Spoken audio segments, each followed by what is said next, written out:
श्री भगवान प्रभू दत्तात्रयांचं स्थापन केलेलं अधिष्ठान आणि या अधिष्ठानाच्या मूर्ती प्राण प्रतिष्ठा सोहळ्याच्या निमित्तानं आदरणीय श्री दीपकराव शिवाजी सांगळे आणि शिवाजी चंदर सांगळे यांच्या विचारानं भगवान प्रभू दत्तात्रयांचं अधिष्ठान औदुंबराचं दारामध्ये प्रागट्यकरण झालं, औदुंबराचं झाड उगवलं आणि या पिता पुत्राच्या जोडीनं परमार्थिक असणारी जोडी काही दिवसापूर्वी आमच्या शिवाजी भाऊंनी श्री क्षेत्र येळपणे ते श्री क्षेत्र मांदळी हा लोटांगण घालून मांदळीच्या बाबांपर्यंत प्रवास केलेला परमार्थिक असणारे हे कुटुंब त्यांच्या पोटी जन्माला आलेलं रत्न म्हणजे दीपकराव माझे चांगले मित्र आहे। माझा आणि त्यांचा जवळजवळ 10 वर्षाचा जुना असा संबंध आहे। अत्यंत सोजबळ, प्रामाणिक, कष्टाळू आणि होतकरू असणारा दीपकराव या पिता पुत्र घरातील सर्व मंडळींनी औदुंबराचं प्रागट्यकरण झालं आणि मनामध्ये एक संकल्प केला की जर देव घराला येत असेल तर कोणाला वाटतं देव आपल्या घरी येऊ नये? प्रत्येकाला वाटतं ना आपल्या घरी देवानं यावं, देवानं आपल्या घरी यावं, देव आपल्या घरी यावा। सगळ्यांना वाटतं देवानं आपल्या घरी यावं, कोणालाच वाटत नाही आपण देवाच्या घरी जावं। कोणाला वाटतं आपण देवाच्या घरी जावं? सगळ्यांना वाटतं देव आपल्या घरी आला पाहिजे आणि तो देव आलाय मग त्याचं प्राणप्रतिष्ठा, मूर्ती प्राण प्रतिष्ठा करायची ठरवली। त्या अनुषंगानं आपल्या भागाचं वैभव आदरणीय हरिभक्तीपरायण वेदांताचार्य आपल्या गावचं भूषण अर्जुन महाराज जगताप यांच्या शुभ हस्ते काकांच्या मंत्रोच्चारानं वेदाच्या ऋचा अग्निनारायण भगवान परमात्म्याचा हवन कुंड, त्या हवन कुंडामध्ये हवन करत असताना वेदाच्या ऋचा मंत्राचे उच्चार, अर्जुन महाराजांची उपस्थिती आणि त्यांच्या शुभ हस्ते भगवान प्रभू दत्तात्रयांच्या मूर्तीचं या ठिकाणी प्राण प्रतिष्ठा या परिवारानं केली आणि त्या अनुषंगाने आत्ताची ही कीर्तन रूपी सेवा। एकदा देव सिंहासनावरती बसले तर मग कीर्तन असतं। म्हणून जगद्गुरु तुकोबारायांचा प्राण प्रतिष्ठा भगवान परमात्म्याची झाल्यानंतर हा जगद्गुरु तुकोबारांचा एकमेव अभंग आहे। फक्त या अभंगामध्ये देवाचं मूर्ती प्राण प्रतिष्ठा झाल्यानंतर चिंतन मांडलं तुकोबारांनी। तुकोबारांनी हात वर करून आता समाजाला सांगितलं, उभारिला हात जगी जानवली मात। आता जगामध्ये एक मात झाली। काय मात झाली? तुकोबाराय म्हणते देव बैसले सिंहासनी, देव आता सिंहासनावरती बसले, आले याचका पुरे धनी। आता जो याचक मागायला येईल त्याला देण्यासाठी तो भगवान परमात्मा सिंहासनावरती बसलाय। आले याचका पुरे धनी, मागणाऱ्यानं मागायचं आणि देणाऱ्यानं देत राहायचं। देव आता सिंहासनावरती बसले। एकासाठी भगवान परमात्मा आले, एकाच्या कैवाडे पण उगवी बहुतांचे कोडे। देव एकासाठी येतो आणि संकट प्रत्येकाचं दूर करण्याचं काम करतो, असा हा देव आहे तुकोबाराय। या देवाबद्दल तुम्हाला एवढी इत्यंभूत माहिती कशी? तुकोबाराय म्हटले देव आणि संत वेगळेच नाहीत मुळात। तुकोबारायांकडे जर बारकाईने पाहिलं तर तुकोबाराय देव आहे आणि देव म्हणजेच तुकोबाराय। तुकोबाराय विरोधकानं वर्णन करावं, तुका विष्णू किंवा तुकिता तुलनेशी ब्रह्म तुका असे। म्हणून तुकोबाराय म्हणतो दोन्ही बाजूला मीच आहे, दोन्ही ठाई तुका नाही पडू देत चुका। देव बैसले सिंहासनी, आले याचका पुरे धनी। आता देव सिंहासनावरती बसला, ज्या भगवान परमात्म्याचं प्रागट्यकरण झालंय त्याला सिंहासनावरती बसलाय, त्या देवाची थोडीशी महती पाहिजे। विठ्ठल या जगामध्ये भारत भूमीला देवभूमी म्हणतात। या जगामध्ये देश अनेक आहेत, पण भारत भूमीसारखा देश नाही. ज्या भूमीमध्ये देवानं अवतार घ्यावा, ज्या भूमीमध्ये देवानं यावं, देवानं राहावं, ही भूमी म्हणजे भारत भूमी. मग एक जणांना असा प्रश्न केला की महाराज, जगामध्ये जर एवढे देश आहेत तर मग फक्त भारतच हा देश असा आहे की याच देशामध्ये देवानं जन्म घेतला. देवाला का बाकीचे देश आवडले नाहीत का? देवाला का बाकीचे देश नको वाटले का? मग देवानं अमेरिकेत का जन्म घेतला नाही? देवानं इंग्लंडला का घेतला नाही? देवानं महाराज फ्रान्सला का जन्म घेतला नाही? त्याला सुंदर उत्तर द्यायचं महाराज, त्याला सुंदर उत्तर द्यायचं की आम्ही घर बांधतो. आमच्या दीपकरावने सुंदर असं घर बांधलं, घर बांधलं, मी फिरून पाहिलं, घर सुंदर घर आहे. घर बांधलं पण सगळ्या घरात देव नाहीत. घर बांधलं पण सगळ्या घरात देव नाहीत. देवासाठी सेपरेट देव घर आहे. सुंदर आहे. किचनच्या आणि हॉलच्या मध्ये त्यांनी सुंदर असं देवाचं घर केलंय. सुंदर देव घर आहे. मग घर एवढं मोठं आहे, मग घरात सगळीकडे देव आहेत का? नाही. देव देव घरात राहतात. किचन मध्ये स्वयंपाक होतो, बाथरूम मध्ये आंघोळ होते, बेड मध्ये झोपलं जातं, हॉल मध्ये बसलं जातं. तसं जगामध्ये देश अनेक आहेत, पण जसा देव घरामध्ये देव घरात राहतो तसं जगामध्ये देव अनेक असतील, पण भारत भूमी देवाचं देवघर आहे. आणि म्हणून आमच्या भारत भूमीमध्ये देव देव घरातच राहतात, म्हणून भारत भूमी देवघर आहे. या देवघरामध्ये, या भारत भूमीमध्ये अनेक राज्य आहेत, पण महाराष्ट्र हे असं राज्य आहे की या महाराष्ट्र राज्याला संत भूमी म्हणतात. पवित्र ते कोण पावन ते देश, जेथे हरिचे दास जन्म घेती. जेथे हरिचे दास जन्म घेते. पवित्र ते कोण पावन तो देश, जेथे हरिचे दास जन्म घेते. जेथे हरिचे दास जन्म घेते. जेथे वैष्णवाचा वास, धन्य भूमी पुण्य देश, धन्य भूमी पुण्य देश, धन्य भूमी पुण्य देश. जेथे वैष्णवाचा वास, धन्य भूमी पुण्य देश, धन्य भूमी पुण्य देश.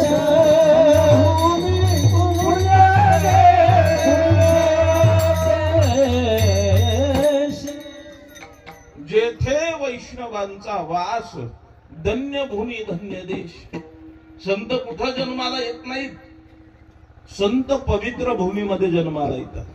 म्हणून भारत जरी देवभूमी असेल तर या भारत भूमीमध्ये महाराष्ट्र ही संतांची भूमी आहे, म्हणून हिला संत भूमी म्हणतात. या संत भूमीमध्ये अनेक संत होऊन गेले, अनेकानं विचार आदान प्रदान केले. त्या संतांमध्ये काही लहान वयानं असणारे काही संत झाले, काही वयानं मोठे असणारे संत झाले, काही स्त्री संत झाले, काही पुरुष संत झाले.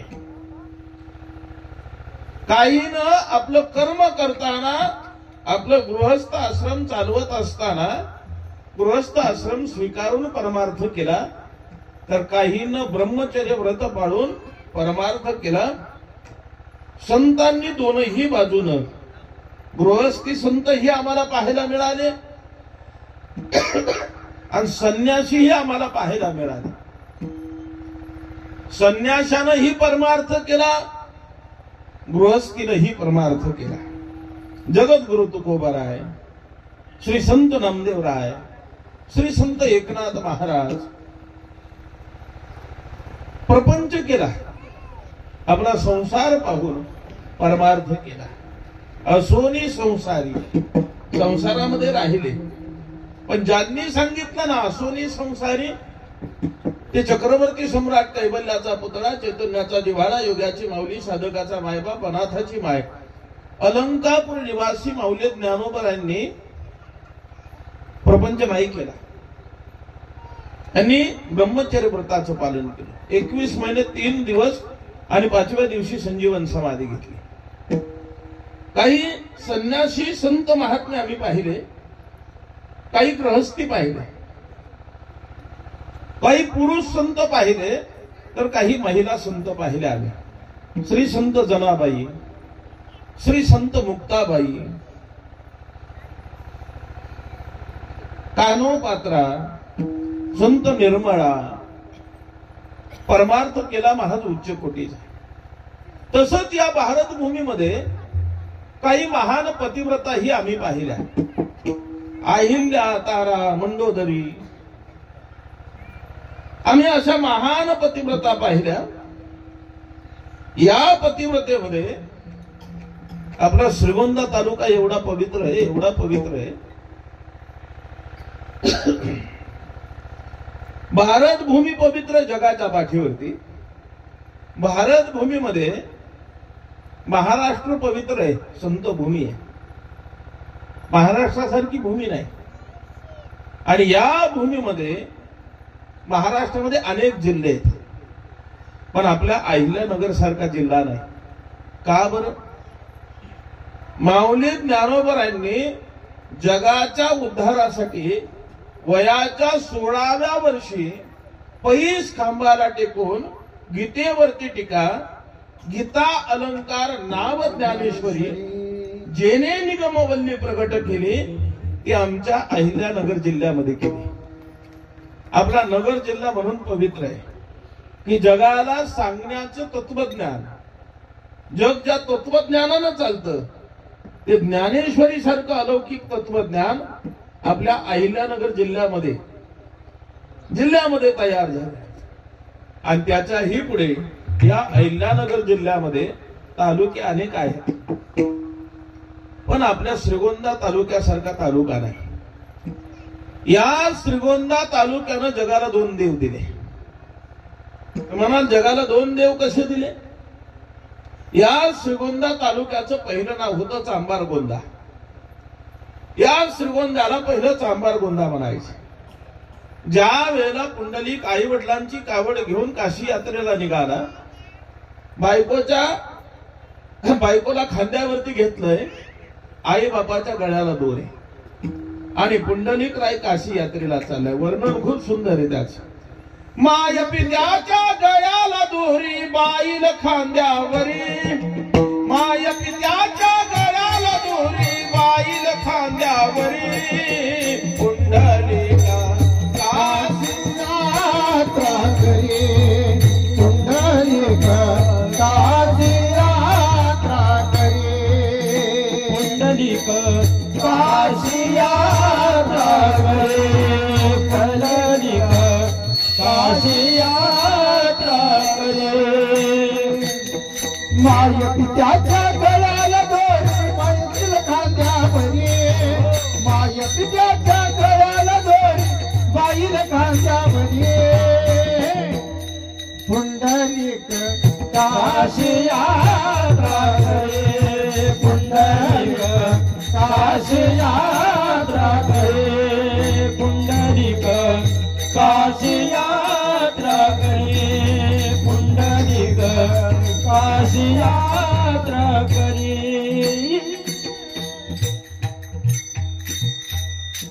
माय पित्याच्या गळ्याला दोरी, बाईल खांद्यावरी.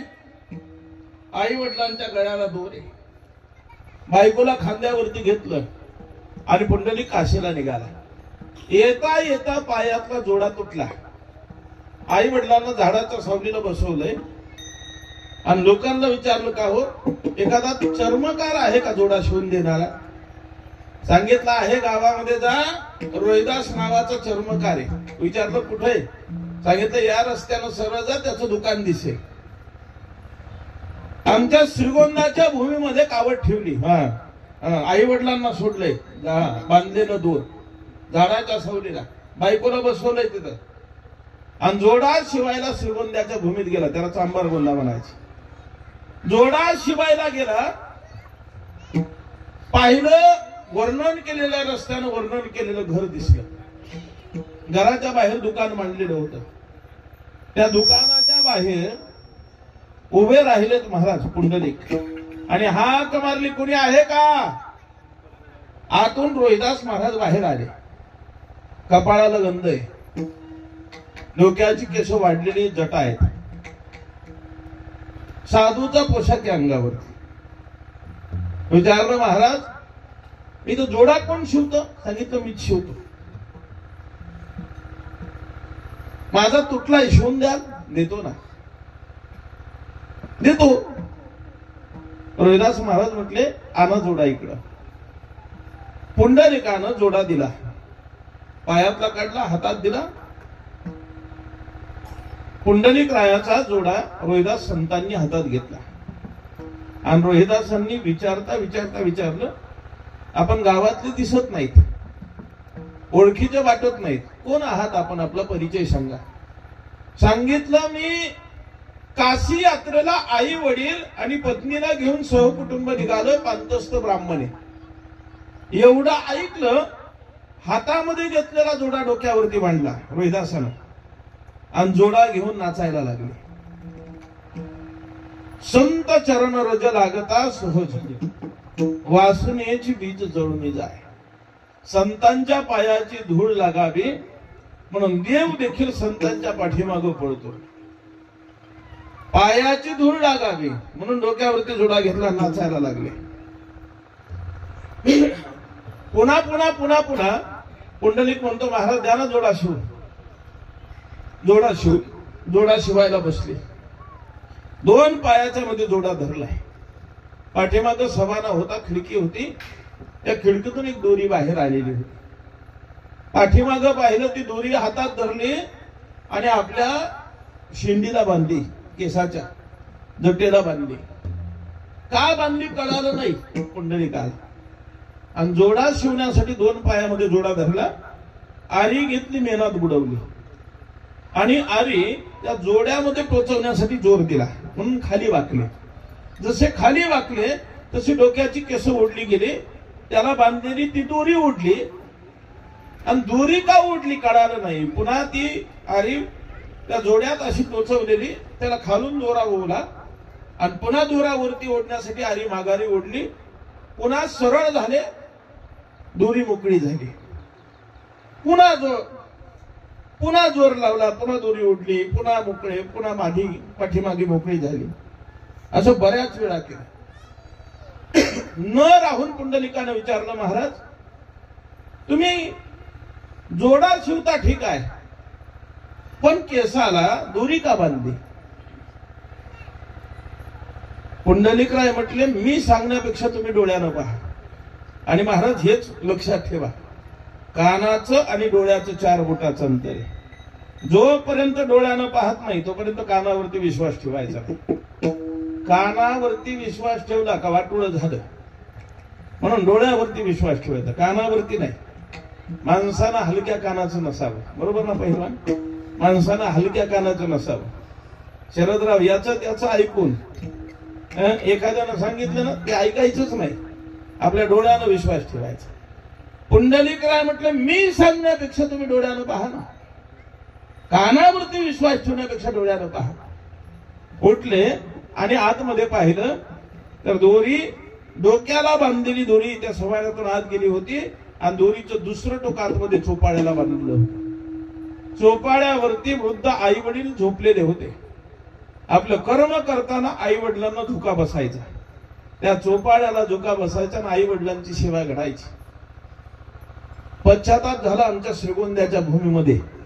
पहिला पुंडलिकाला पहिला पश्चाताप झाला आमच्या श्रीगोंद्याच्या भूमीमध्ये, की अरे मी काशी यात्रेला चाललोय आई वडिलांना घेऊन, पण गळ्याला दोरी बांधून चालले, आणि हा चर्मकार आहे, मी ब्राह्मण आहे, हा चर्मकार आहे, शूद्र कुळात आहे, पण आई वडिलाची अशी सेवा करतोय की आपलं कर्म करत असताना देखील आईची सेवा करतोय. काय भाग्याचं आहे. महाराज घाई केली, घाई. महाराज द्याना जोडा, द्याना जोडा.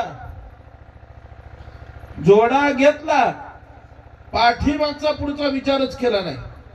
जे पळत निघाला तिथून आई वडिलाजवळ आला, आई वडिलांच्या चरणावरती साष्टांग दंडवत घातलं, आई वडिलांच्या गळ्याची दोरी सोडली आणि जगामध्ये आई वडिलांसाठी पहिली कावड बनली आपल्या श्रीगोंद्याच्या भूमीत.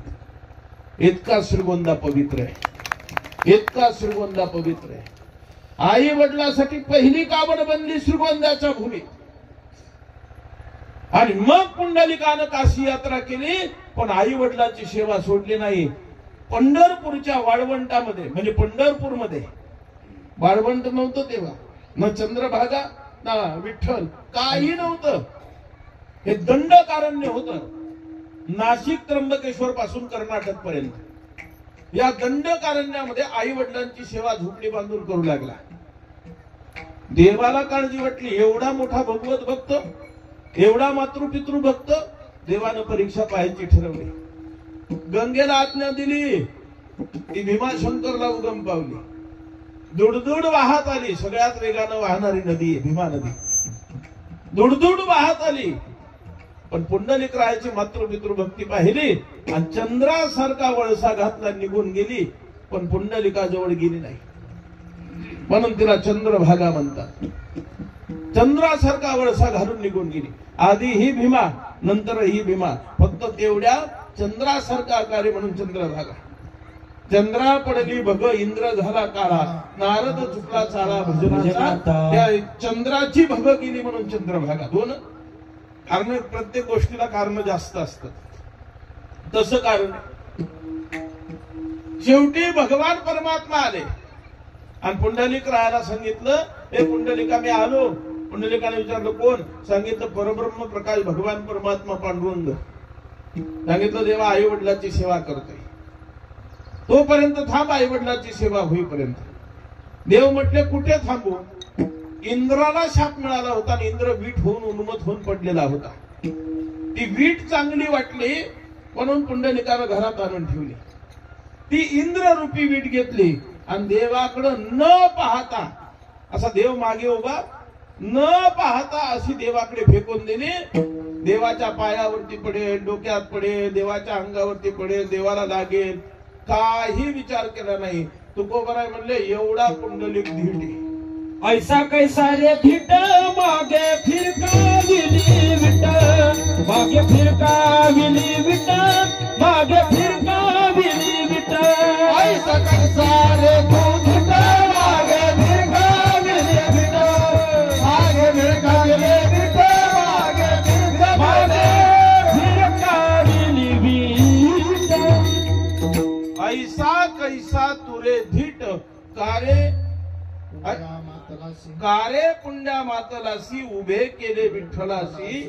ऐसा कैसा तुरे धीट, मागे विरकाविली विट. हे पुंडलिका एवढं मातला म्हणजे उन्मत झाला की देवाकडे पाहिलंही नाही, न पाहता देवाकडे वीट फेकली आणि देवाच्या अंगावरती पडली असती तर राजस सुकुमार मदनाचा पुतळा. अरे मृग ऋषीने लात मारली तर त्याची खून छातीवरती तशी उठली. एवढा राजस, एवढा सुकुमार, तू न पाहता वीट फेकली, एवढा कसा उन्माद झाला? कारे पुंड्या मातलास. देव विटेवरती उभे राहिले. आज 28 युग झाली किंवा 28व्या युगात देव उभे राहिले म्हणा, पण आम्ही म्हणतो युगे 28. हा देव विटेवरती उभा राहायला जर कारण काय असेल ना तर आपला श्रीगोंद्याचा तालुका आहे. हा श्रीगोंदा तालुका आहे. जर रोहिदास महाराज नसते तर पुंडलिकानं आई वडिलाची सेवाच केली नसती. आपल्या श्रीगोंद्याच्या भूमीनं पांडुरंग विटेवरती उभा केला. एवढी भूमी पवित्र आहे. आणि दुसरा देव जन्माला आला ज्याचा आज अधिष्ठान आहे ना, मांडले नाही इथं. हा देव फक्त श्रीगोंद्याच्या भूमीमुळे जन्माला आला. भगवान प्रभू दत्तात्रय. जर श्रीगोंद्याची भूमी नसती तर भगवान प्रभू दत्तात्रयाचा अवतार नसता. ब्रह्मा विष्णू महेश एकत्र आलेच नसते आणि एकत्र प्रागट्य झालंच नसतं. ते व्हायला कारण आपली श्रीगोंद्याची भूमी आहे. नाशिक त्र्यंबकेश्वर पासून कर्नाटक पर्यंत हे दंडकारण्य होतं आणि या दंडकारण्यामध्ये मी आधी सांगितलं ही संत भूमी आहे. अनेक संत, मग महिला पुरुष संत आहेत, बालक संत आहेत, वृद्ध संत आहेत, काही महान पतिव्रता आहेत. तशी एक महान पतिव्रता या श्रीगोंद्याच्या भूमीमध्ये मांडवगड या ठिकाणी राहत होती. तिचं नाव आहे सुमती. ही महान पतिव्रता आहे. नावात सारस्वत महाराज. सु म्हणजे चांगलं आणि मती म्हणजे बुद्धी. जिची बुद्धी चांगली आहे तिचं नाव सुमती. ही सुमती महान पतिव्रता रोज आपल्या पतीची सेवा करायची, पूजा अर्चा करायची. त्याच्याशिवाय ती काहीच करत नव्हती. पतिव्रता असली ना तर तिला पतीपेक्षा काही प्रिय नसतं. तिला पती सोडून दुसऱ्याची स्तुती जरी केली ना तरी तिला ती आवडत नाही. पतिव्रते जैसा भ्रमर प्रमाण आम्हा नारायण तैसा बरी आम्हा नारायण तैसा बरी आम्हा नारायण तैसा बरी. हो पतिव्रते जैसा भ्रमर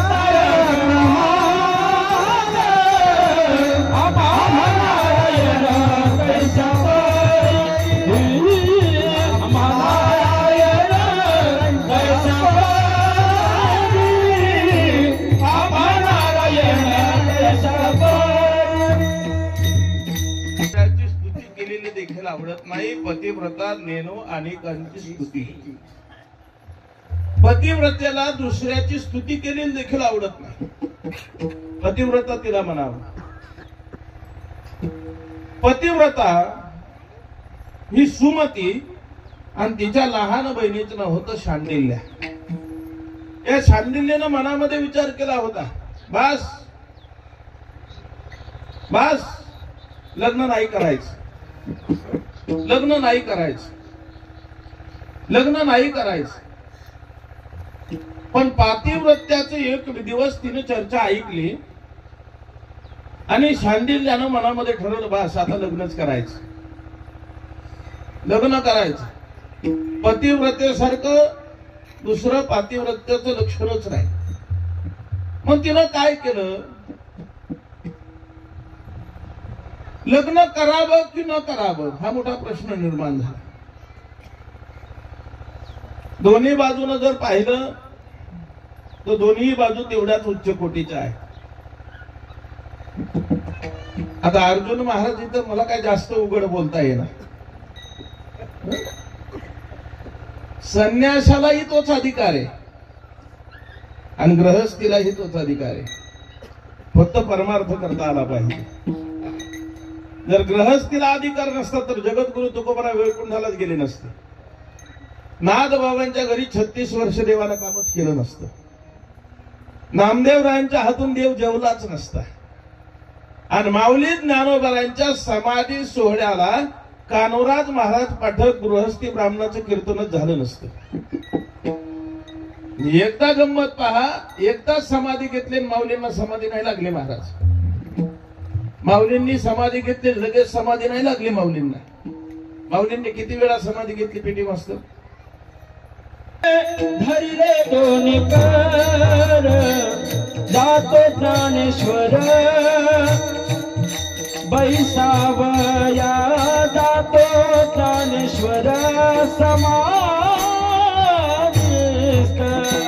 देवनिवृत्ती धरिले दोन्ही कर जातो ज्ञानेश्वर बैसावया जातो ज्ञानेश्वर.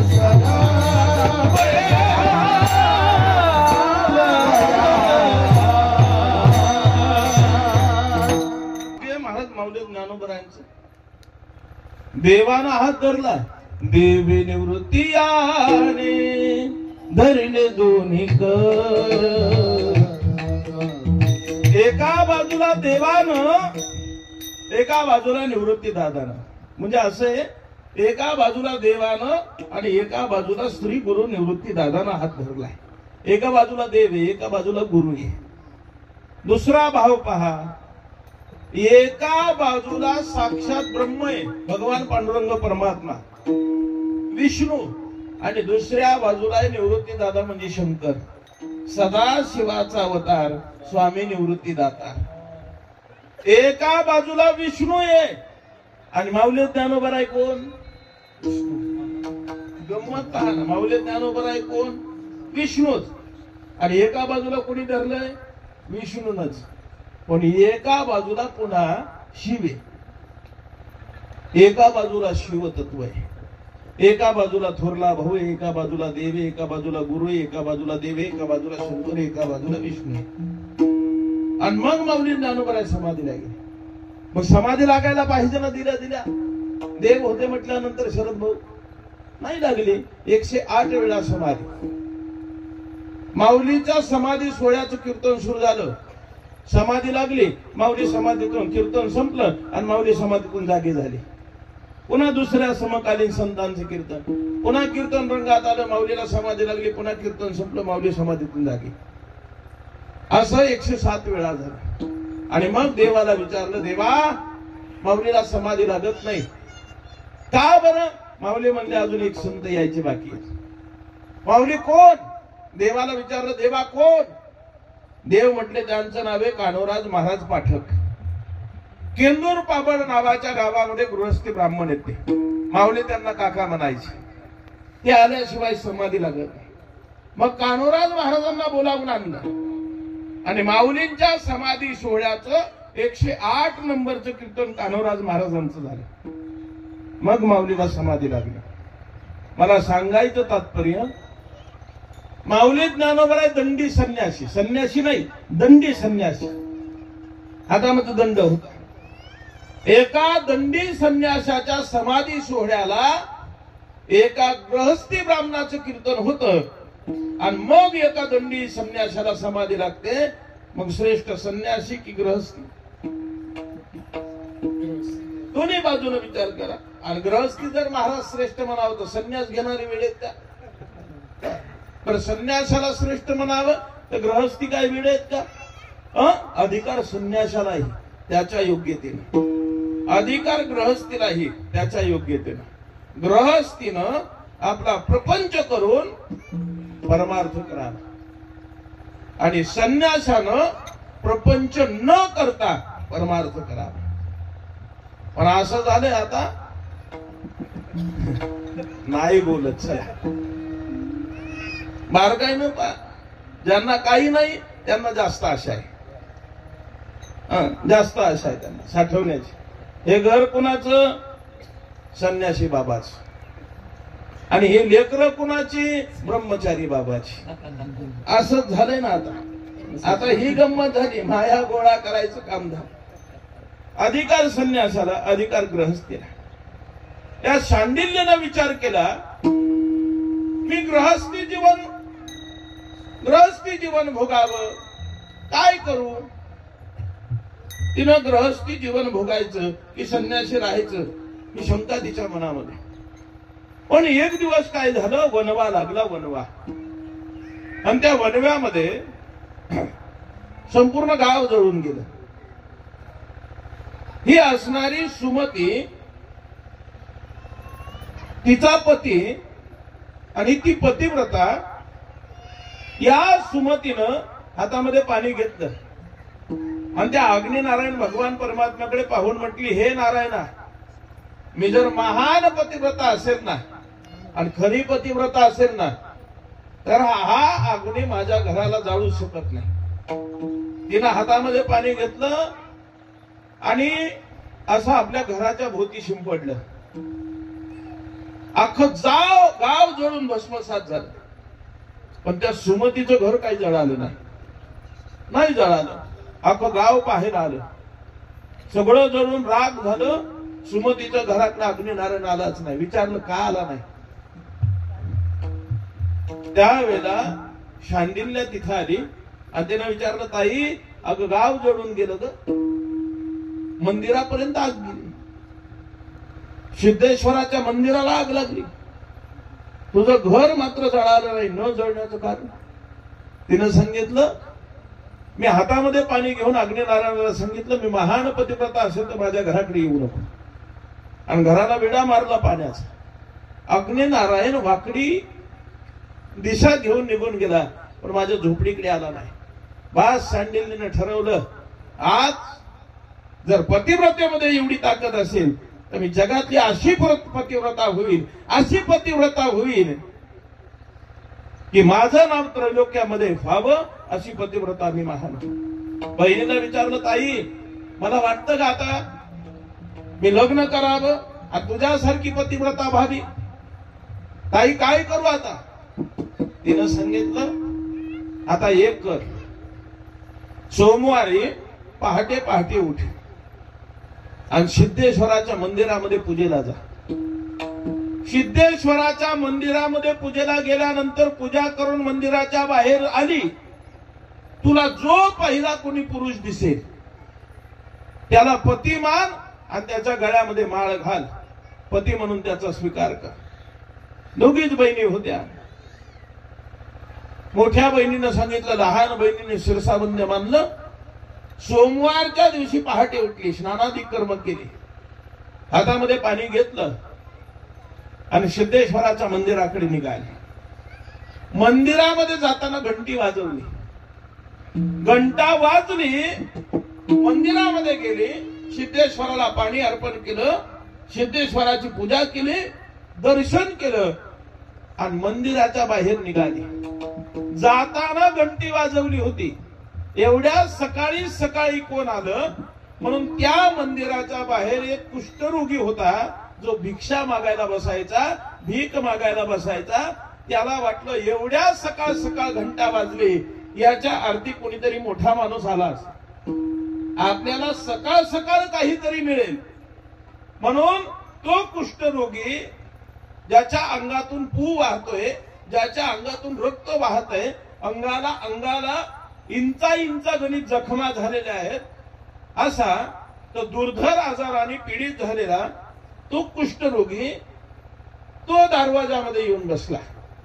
हिची पूजा झाली आणि ही शांडिल्य मंदिराच्या बाहेर आली आणि पहिला पुरुष तिला तोच भिकारी दिसला, ज्याच्या अंगाला इंचा इंचाला जखमा आहे, अंगातून पू वाहतोय, रक्त वाहतय, दुर्गंधी आहे. ही शांडिल्य आली आणि त्याच्या गळ्यामध्ये माळ घातली. त्यानं भिक्षा मागण्यासाठी ताट पुढे केलं. तिनं सांगितलं, आजपासून मी तुमची पत्नी, तुम्ही माझे पती, मी आजपासून तुम्हाला बोललो. त्याने हात जोडले आणि सांगितलं, माऊली अगं मी कुष्ठरोगी, आजारानं व्याधीनं पीडित झालं, लोक माझ्या जवळ येत नाही, तू कशाला तुझ्या आयुष्याचं मातेर करून घेते? तिनं सांगितलं, आजपासून तुम्हीच माझे पती, मी तुमची सेवा करेन. तसंच त्या गाड्यावरती बसलेला होता. गाड्या उडत उडत आपल्या झोपडीकडे नेला. त्याला स्वच्छ पाण्यानं आंघोळ घातली आणि त्याची सेवा करायची. महाराज इतकी सेवा करायची, इतकी सेवा करायची, इतकी सेवा करायची की त्या सेवेला माप राहिलं नाही. पतीला जीव घातल्याशिवाय जेवत नव्हती. पण काय होतं, रोज मंदिराच्या बाहेर बसणारा, रोज मंदिराच्या बाहेर बसणारा, रोज समाजात असणारा, पण बराच दिवस झालं सांडिल्यने झोपडीत आणून ठेवला. त्याला काय त्या झोपडीत एकट्याला करमेना. असंच असतं का? एखादा माणसात फिरणारा माणूस असेल आणि त्याला 8 दिवस घरी बसवलं ना, तो 9व्या दिवशी नाही गावातून तरी फेरफटका मारून येतो. त्याला करमत नाही घरी. तो पत्नीला म्हणला, ऐक ना, रोज लोक पाहायची सवय होती, रोज लोक पाहायची, तू आणलं या झोपडीमध्ये, मला कोंडून ठेवलं, सेवा करते, पण माझं काही समाधान मन लागत नाही, मला माणसं पाहायची सवय लागली, मला एकदा गावातून फेरफटका मारून फिरून आण, मला एकदा फेरफटका मारून फिरून आण. तिनं आता तो गाडा फेकून दिलेला होता. आता काय करायचं? मस्त पतीला आंघोळ घातली, अंगावरती नवीन कपडे घातली, बसा दादा, अंगावरती नवीन कपडे घातले आणि मस्त एका पाठीमध्ये पतीला टाकलं, ठेवलं, पाठी डोक्यावरती घेतली आणि गावातून फेरफटका मारायला निघाले. अख्खं गाव पाहिलं त्यानं, आनंद झाला त्याला. पण ऐका ना गंमत, माणूस एखाद्याची बुद्धी ढासळली ना, किती ढासळेल याला माप नसतं.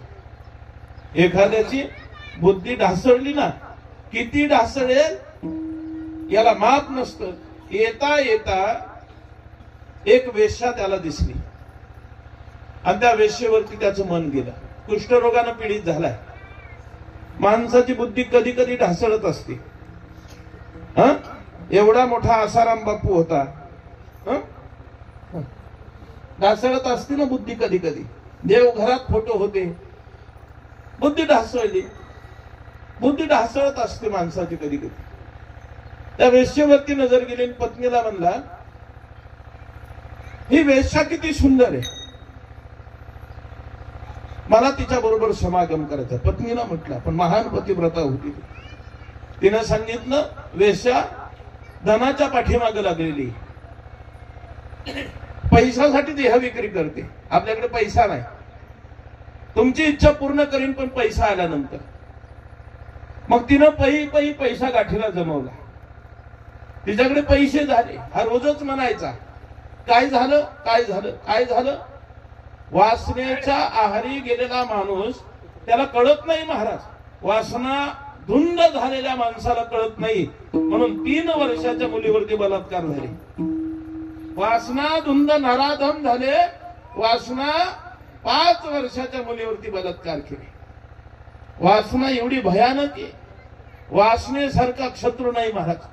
म्हणून तुकोबारायांनी म्हणावं, ही वासना एवढी भयानक आहे, तिचा पाय मोडला पाहिजे. वासना वढाळ गाई गड्यानो, वासना वढाळ गाय गड्यानो, वासना वढाळ गाय, वासना वढाळ गाई गड्यानो, वासना वढाळ गाई, वासना वढाळ गाय गड्यानो, वासना वढाळ गाय.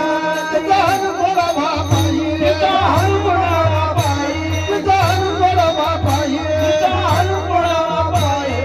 वासना वढाळ गाई गड्यानो, वासना वढाळ गाय, वासना वढाळ गाई गड्यानो, वासना वढाळ गाय, वासना वढाळ गाई गड्यानो, वासना वढाळ गाय, वासना वढाळ गाई गड्यानो, वासना वढाळ गाय. वासना एवढी भयानक आहे, हिनं पै पैसा गाठेला जमवल्याने एक दिवस सांगितलं, थांबा मी तिला विचारून येते. ही शांडिलला पतीला ठेवून त्या वेश्येच्या कुंडन खाण्यामध्ये गेली आणि त्या गणिकेला हात जोडले. एक महान पतिव्रता आपल्या पाया पडते. वेश्या पाठीमागे सरली आणि त्या गणिकेनं शांडिल्या मातेला विचारलं, माते येण्याचं कारण काय. तिनं सांगितलं, एक दिवस पतीला घेऊन आले होते, जाता जाता पतीनं तुला पाहिलंय, त्याचं मन तुझ्यावरती गेलंय, त्यांना आग्रह धरलाय आणि म्हणून मी तुला विचारायला आले.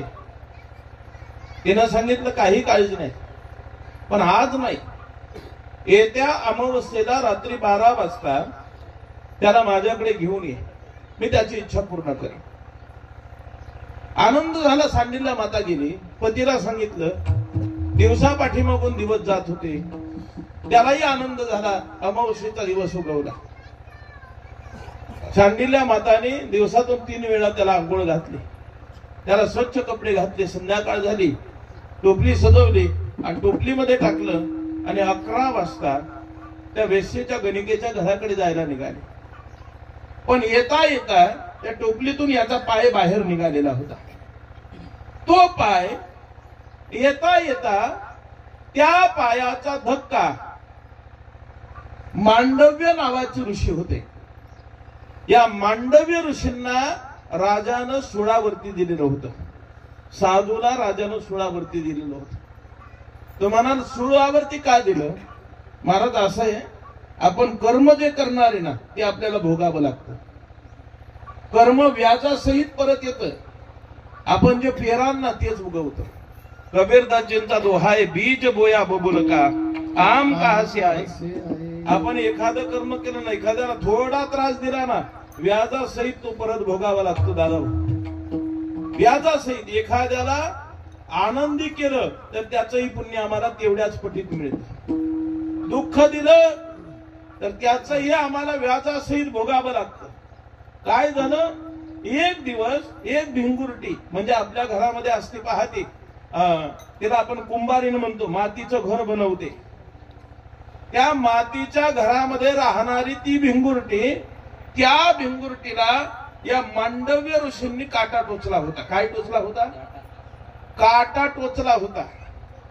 तर त्याचा परिणाम, भिंगुरटीला काटा टोचला, व्याजासहित भोगावं लागलं. साधू जरी होते ना तरी सूळ अंगामध्ये शिरलाय, भोगावं लागतंय. पेराल तेच उगवणारे.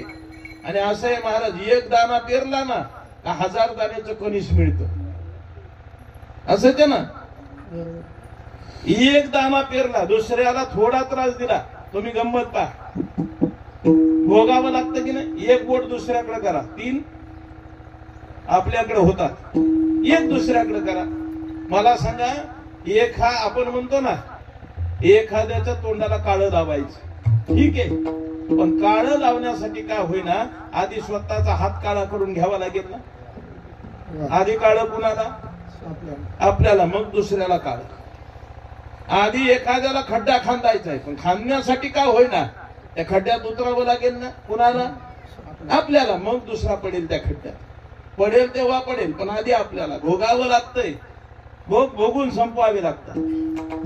केलेलं कर्म भोगावंच लागतं. केले कर्म झाले त्याची भोगाले, उपजले मेले ऐसे किती,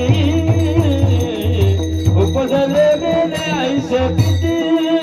केले कर्म झाले त्याची भोगाले, उपजले मेले ऐसे किती, उपजले मेले ऐसे किती. दिलंय महाराज. काय झालं? मांडव्य ऋषी ध्यानाला बसले होते आणि राजाच्या राजवाड्यामध्ये काही चोरानं चोरी केली. राजाच्या राजवाड्यामध्ये चोरी केली. शिपाई पाठीमागे लागले, चोर पुढे पळतात. पण चोरांना आता कळून चुकलं की शिपाई आपल्याला सोडत नाहीत. नेमक्या जाता जाता मांडव्य ऋषी तपाला बसलेले होते. त्यांनी पाहिलं आणि मांडव्य ऋषींच्या पर्णकुटीमध्ये ते सोनं त्यांनी लपवलं. चोर लपून बसले. शिपाई आले, मांडव्य ऋषींच्या त्या झोपडीमध्ये डोकावलं तर सोनं सापडलं. चोरलेलं मुद्देमाल सापडलं. पकडलं महाराज मांडव्य ऋषींना आणि मांडव्य ऋषींना राजाकडे नेलं. राजाची चोरी केलेली होती, मौल्यवान वस्तू होत्या. राजानं शिक्षा दिली, सोळावरती द्या. भिंगुरटीला काटा टोचला होता ना, भिंगुरटीला काटा टोचला होता. शास्त्र सांगतं तीच भिंगुरटी राजा झाली होती. बदला सुळावरती द्या सांगितलं, सुळावरती द्या. मांडव्य ऋषीला सुळावरती दिलेलं होतं. अंगात सूळ मांडलं होतं आणि अंगात थोडा थोडा सूळ जसं हलल तसं सूळ घुसायचा. काय यातना होत असतील, काय वेदना होत असतील. आणि नेमके शांडिल्य पतीला घेऊन निघाले. त्याचा पाय बाहेर होता. मांडव्य ऋषींच्या जटेला त्याचा पाय लागला किंवा त्यानं मुद्दाम मारला म्हणा, खोडसळ असेल. पाय लागला मांडव्य ऋषींच्या आणि मांडव्य ऋषी हल्ले त्या सोळावरती. यातना झाल्या आणि मांडव्य ऋषीनं शाप दिला, ज्यानं कुणी मला त्रास दिला सूर्योदय झाल्यानंतर तो मरून पडेल. हे शांडिल्यनं ऐकलं आणि शांडिल्यने डोक्यावरची पाठी खाली ठेवली. मांडव्य ऋषींकडे आली आणि मांडव्य ऋषींना म्हटले, सूर्यच कसा उगवतोय तेच पाहते. कसा सूर्य उगवतो. असा सूर्याकडे हात केला, सूर्यच उगवेना महाराज. 1 दिवस, 2 दिवस, 3 दिवस पतीला तसं ठेवलंय, सूर्य उगवेना. देवांना काळजी पडली, जर सूर्यच उगवला नाही तर सृष्टीचं चक्र कसे चालेल. देव समजूत काढायला आले, पण शांडिल्य काय देवाचा ऐकेना. 4 दिवस झाले, 5 दिवस झाले, 6, 7, 8 दिवस झाले, सूर्य उगवूच द्यायना शांडिल्य. तशीच सूर्याकडे हात करून उभी राहिली. कसा उगवतोय पाहतो. सूर्यनारायण ही उगवेना महाराज. 9 दिवस झाले. देवाला काळजी पडली, सृष्टीचं चक्र कसं चालणार वहिनी, कसं चालणार, काय करायचं, सृष्टीचं चक्र कसं चालेल. सर्व देवानं विचार केला, आपलं तर काही ऐकत नाही, महान पतिव्रता आहे, पण आपलं देव असून जर ऐकत नसेल तर कुणाचं ऐकेल. सांगितलं असे, एखाद्या क्षेत्रामधलाच माणूस त्या क्षेत्रातल्या माणसाची समजूत काढायला पाठवला तर जमेल. समजा मृदुंगाचार्याची समजूत काढायची, मृदुंगाचार्यच पाहिजे. महाराजाची समजूत काढायची, महाराजच पाहिजे. एखाद्या स्त्रीची समजूत काढायची, कोण पाहिजे, स्त्रीच पाहिजे. पहिलवानाची समजूत काढायची, पहिलवानच पाहिजे. नाही तर पहिलवानाला काढी पहिलवानाला सांगून काय फायदा नाही ना. तसं पतिव्रतेला सांगायचंय, कुणाला बोलवावं लागेल, पतिव्रताच बोलवावी लागेल. मग कुणाला बोलवायचं, देवानं ठरवलं. एक महान पतिव्रता आहे, अत्रि ऋषींची भार्या, तिचं नाव अनसूया आहे. अनसूया नावात सारस्वती तिचं. अन म्हणजे नाही आणि सूया म्हणजे ईर्षा. जिच्या अंतकरणामध्ये ईर्षाच नाही ती अनसूया. अनसूयाला बोलवा. अनसूयाला बोलावलं. अनसूयानं शांडिल्याची समजूत काढली, पण तिनं सांगितलं, माते तो महान पतिव्रता आहे, माझ्यापेक्षाही महान आहे, तुझा अपमान मी करू शकत नाही. पण माते ऐक ना, तू पतिव्रता आहे, तुला माहिती ना पती असताना आणि पती नसताना काय दशा असते ते. ऐक ना माते, सूर्याला उगवून देईल ग मी, पण सूर्य उगवला का माझा पती जातोय, माझ्यात काही राम राहत नाही, माझा पती जातोय, काय करू. अनसूयानं सांगितलं, काळजी करू नको, सूर्याला उगू दे. सूर्य उगवला की तुझा पती मरून पडेल, मंडवी ऋषींचा शाप खरा ठरेल. आणि तुझा पती मेला की त्याला जिवंत करून देण्याची जबाबदारी माझी, मी त्याला जिवंत करून देतो. शांडिल्यनं ऐकलं, हात काढला आणि 10व्या दिवशी सूर्य उगवला. 10 दिवस सूर्याला देखील उगू दिलं नाही त्या शांडिल्यनी. 10व्या दिवशी सूर्य उगवला. जसा सूर्य उगवला तसा पती मरून पडला. देवानी पुन्हा अनुसूया मातेने सांगितलं, देवांना जिवंत करून द्या तिला.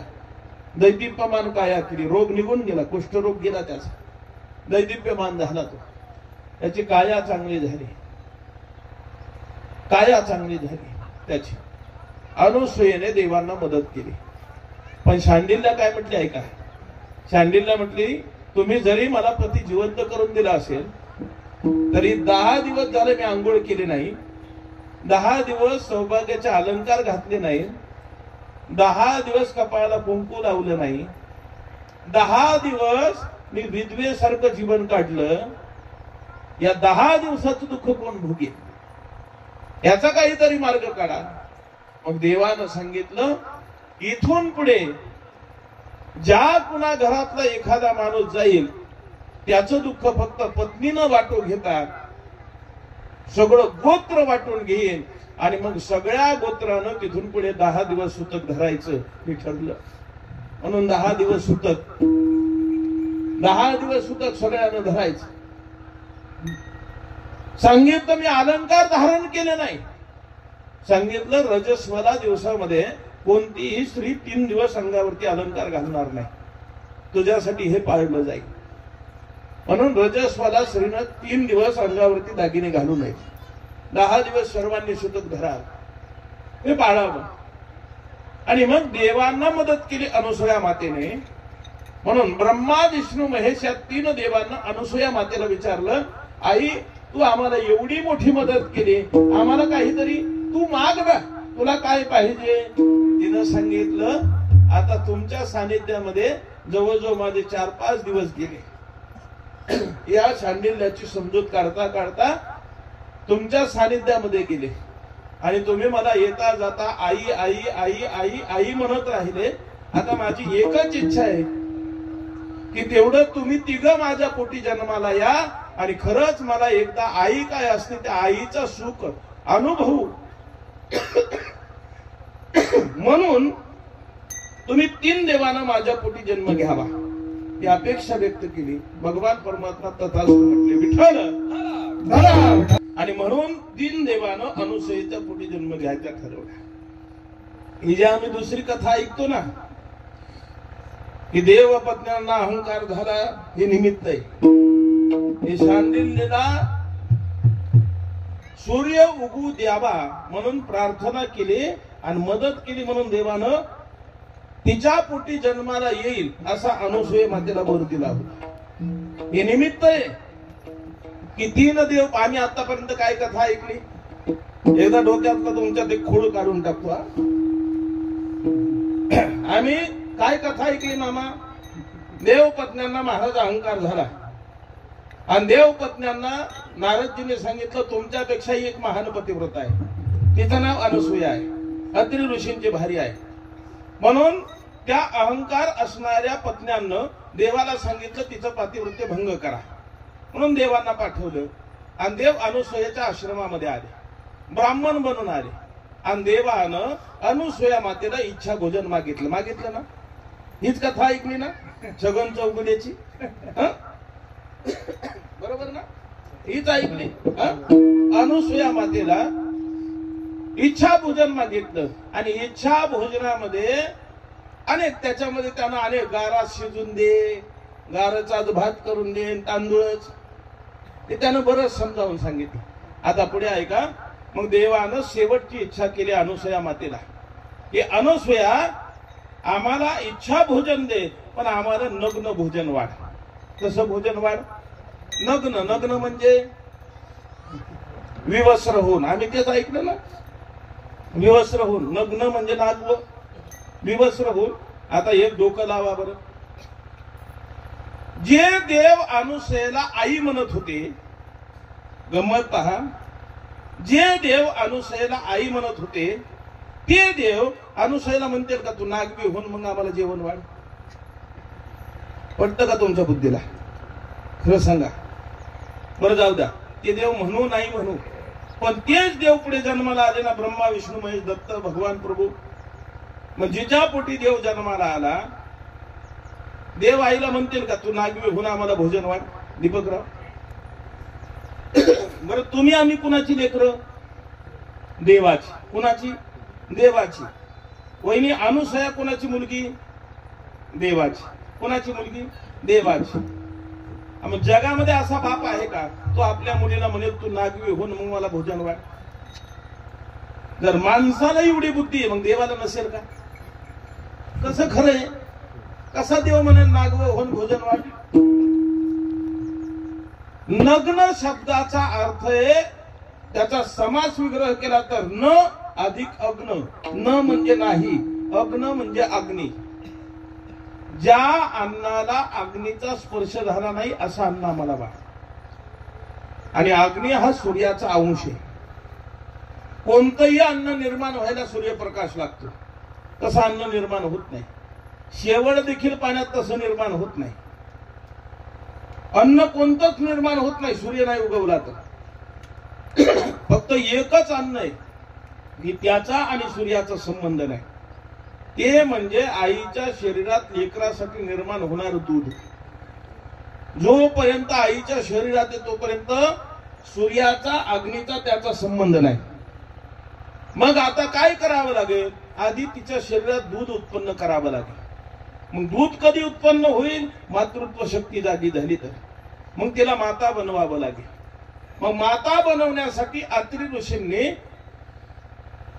काही मंत्राच्या ऋचा म्हणून अभिमंत्रित केलेलं पाणी तिच्या हातात दिलं. सांगितलं हे पाणी त्या 3 देवांवरती शिंपड. ते लहान लहान लेकरं होते, लहान लहान, आणि तुझं मातृत्व जाग होईल, तुला प्रेमानं पाना फुटेल. आणि मग त्या लहान लहान लेकरांना तू स्तनपान कर. म्हणजे आईच्या शरीरातून डायरेक्ट मुलाच्या शरीरात.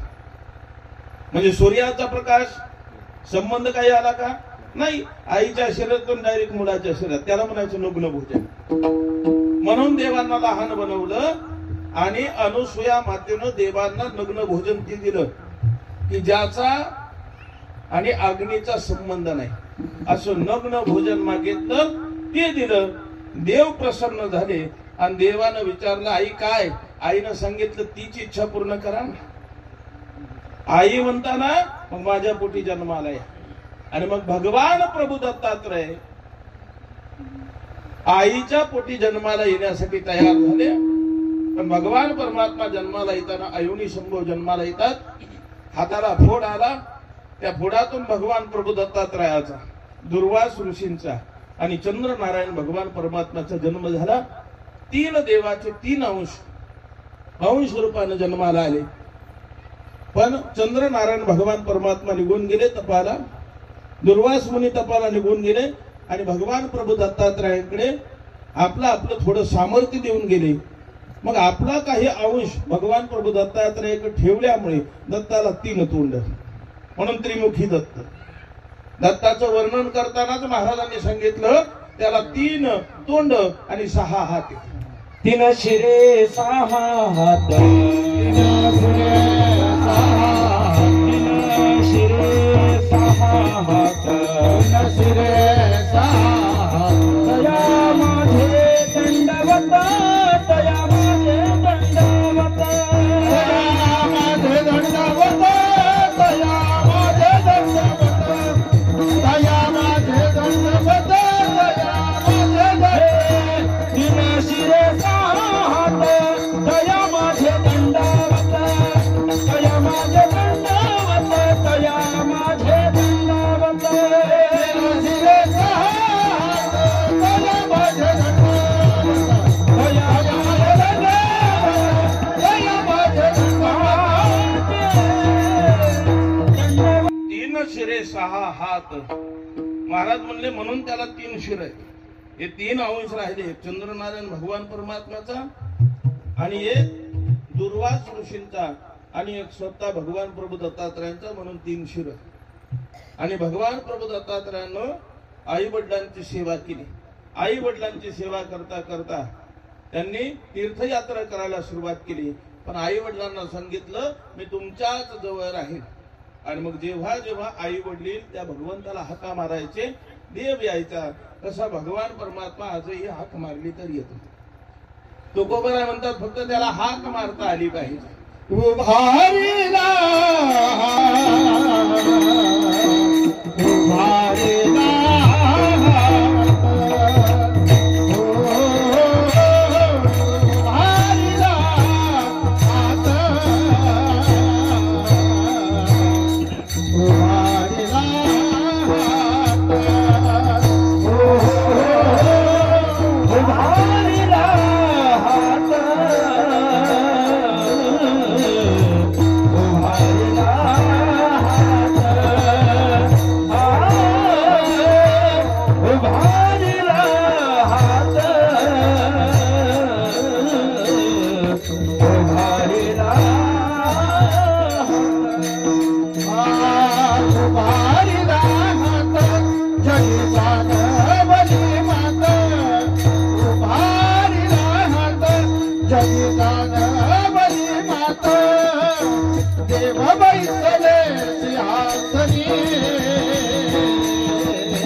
देवाला बोलवायचं असेल, देवाला आणायचं असेल तर त्याच्यासाठी प्रयास करावा लागतो, प्रयत्न करावा लागतो. आमच्या संतांनी तो प्रयास केला, तो प्रयत्न केला. आणिला रूपा बळे करुणी खळे हरिदास. खळ म्हणजे प्रयत्न केला. हरिदासांनी खळ केला, प्रयत्न केला आणि देवाला नावा रूपाला आणला. आजही या सांगळे परिवारानं, दीपकराव असेल, त्यांचा संपूर्ण परिवार असेल, खळ केला, प्रयास केला. दिगंबराच्या भोवती सुंदर असा ओटा तयार केला. भगवान परमात्म्याच्या प्राण प्रतिष्ठेची तयारी केली. मूर्ती आणली, मंदिर आणलं, केला, खळ केला या परिवारानं आणि भगवान प्रभू दत्तात्रयांचं अधिष्ठान स्थापन केलं. सुंदर अशी त्रिगुणात्मक असणारी मूर्ती, रज तम सत्व या 3 गुणानं अबाधित असणारी ही मूर्ती, त्रिगुणात्मक भगवान प्रभू दत्तात्रयाचं अधिष्ठान या ठिकाणी स्थापना झाली. आणि स्थापनेनिमित्तानं हे कीर्तन आमच्या संतांनी सांगितलं की आता देव बसलेत, येऊन देव आलेत ना. हात वर करून सांगितलं लोकांना, उभारिला हात जगी जानवली मात, देव बैसले सिंहासनी. आता देव सिंहासनावरती बसलेत, या तुम्हाला काही लागत असले तर मागायला या. महाराज पण देव तर फक्त दीपकरावनी त्यांच्या घरातल्या मंडळींनी बसवलाय, त्यांनी मंदिर बांधलंय. मग हे त्यांचं वैयक्तिक आहे ना, एकट्याच आहे ना, आम्ही कसं मागायला येऊ. महाराज म्हणले त्यांनी एकट्यानं जरी प्रयास करून प्रयत्न करून त्याला आणला असेल तरी देव तुमच्याही इच्छा पूर्ण करील. अभंगाचं देव बैसले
कैवाडे बुगबी बहुतांचे कोडे. कैवाड एकाच आहे पण कोडे मात्र अनेकाचे उलगडणारे. देव एकानं जरी आणला, पुंडलिकानं देव आणला, मग काय फक्त पुंडलिकासाठीच का? आम्ही हे पांडुरंगाच्या मंदिरात जातोच ना, आम्ही हे वारीत जातो, आम्ही त्या पांडुरंगाला नवस सायास करतो, त्याला मागतो, तो आमची इच्छा पूर्ण करतो. तसा देव एकट्यासाठी आलाय, एकट्यासाठी. अर्जुनाला गीता सांगितली भगवान परमात्माने, मग फक्त अर्जुनाला सांगितली का? नाही ना, सगळ्यांसाठीच ती गीता सांगितली ना, ती सगळ्यांची झाली. तसा आमचे दीपकराव असतील, शिवाजी भाऊ असतील, यांनी हा प्रयास केला या सांगळे परिवारानं. आणि देवाचा अधिष्ठान मांडलं. पण जाता येता नुसता आम्ही हात जोडले ना, जाता येता आणि फक्त 2 हात आणि 3रं मस्तक त्याच्या पुढे झोपवायचं. देवा चांगल्या कामाला चाललो, तेवढं काम होऊ दे. तर होऊ देईल की नाही? तर तो असं म्हणेल नाही यांनी बसवलंय तुमचं नाही ना, तसं नाही ना म्हणणार. मग उगवी बहुतांचे कोडी, प्रयास त्यांनी केला एकाच्या काही वाडे, उगवी बहुतांचे अनेकांचं कोड पूर्ण करतो तो देव आहे महाराज. तो असामान्य आहे. आणि देवाचं देवत्व सांगणं आणि मानणं यात फरक आहे.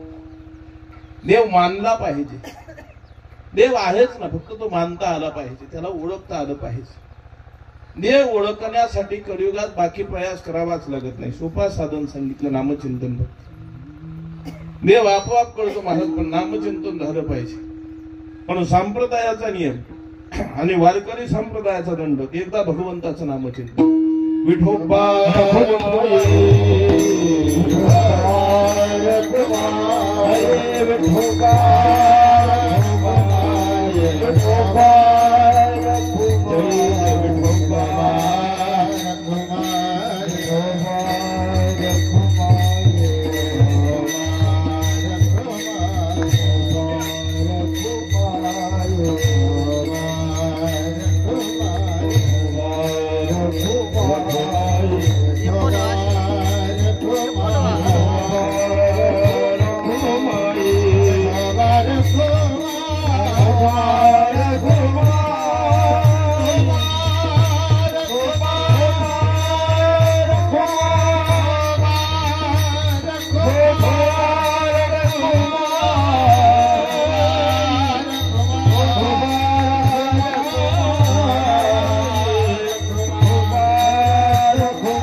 ज्ञानेश्वर माऊली, ज्ञानराज माऊली.